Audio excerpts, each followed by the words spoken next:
అనుదిన దైవ కృపా కార్యక్రమం ద్వారా దేవుని మాటలు వింటున్న దేవుని బిడ్డలైన మీ అందరికీ ప్రత్యేకమైన వందనాలు తెలియజేస్తూ ఉన్నాం. నా దేవుని కృప మీకు తోడైయుండునుగాక.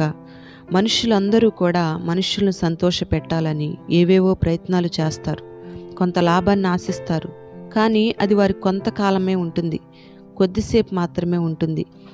ఈ మాటలు వింటున్న నీవు దేవుణ్ణి ఎప్పుడైనా సంతోష పెట్టాలి అని ఆశపడ్డావా?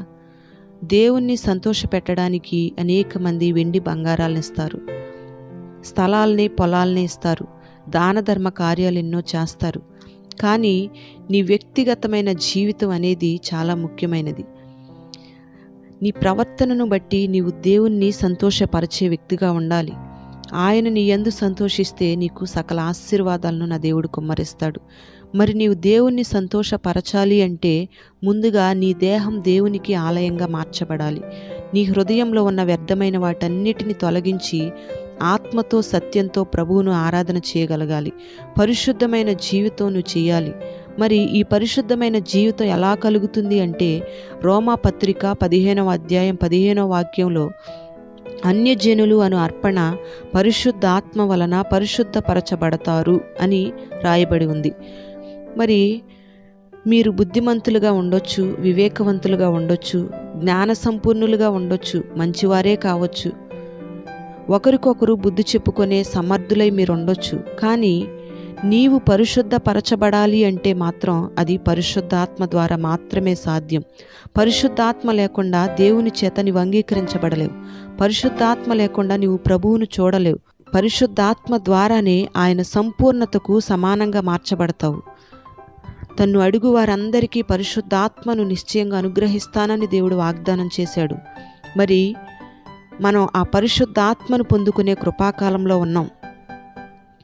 మరి నీవు దేవుణ్ణి సంతోషపరిచే ఆ పరిశుద్ధమైన జీవితం చేయాలి అంటే పరిశుద్ధాత్మను నిశ్చయంగా నీవు పొందుకొని తీరాలి.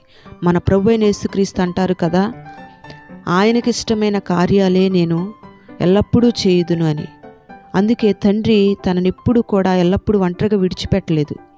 దేవునికి ఇష్టమైన కార్యాలు అంటే ఏంటంటే దేవుని ఇష్ట ప్రకారం మాత్రమే మన యేసయ్య చేస్తూ వచ్చాడు.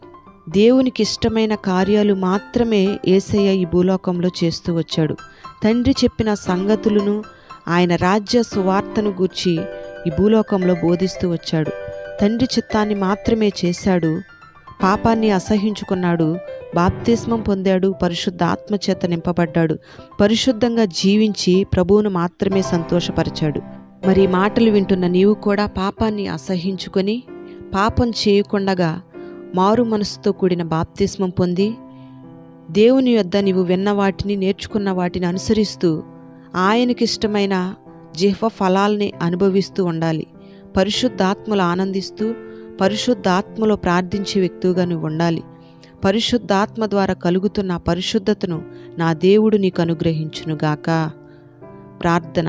పరిశుద్ధుడైన తండ్రి, నీకు వందనాలు చెల్లిస్తున్నాం. పరిశుద్ధ ఆత్మ ద్వారా నీ బిడ్డలందరినీ మీరు పరిశుద్ధపరచండి. పరిశుద్ధతను కాపాడుకుంటూ నిన్ను సంతోషపరిచే కృప మీరందరికీ అనుగ్రహించండి. నీకిష్టమైన వారిగా ప్రతి ఒక్కరూ మార్చబడాలి.